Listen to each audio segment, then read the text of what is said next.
Inakuwa ni jambo la asili. Mambo mtu anakuwa lesi. Anakuwa lesi. Sasa kuna jambo moja nilikuwa nataka nikwambie. Jambo gani? Unajua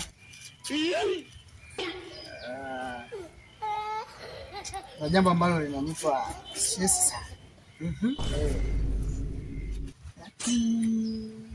Tazama kichwa chako hichi. Ndio.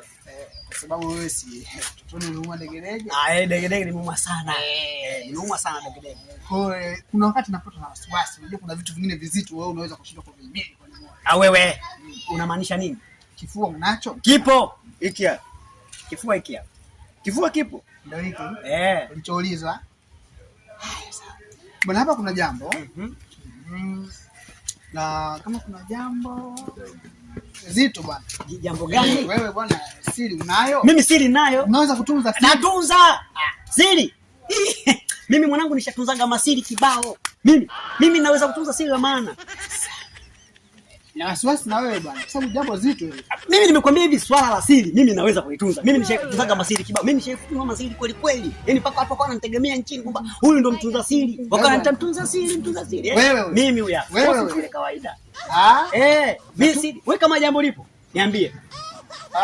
Jambo. Lakini Basi gani? Umeshalianzisha wewe niambie. Baba mimi kwa kutunza siri. Mimi ningekuwa sijui kutunza siri. Kwani kuna siku nishakwambia kwamba mimi nishatembea na mke wako?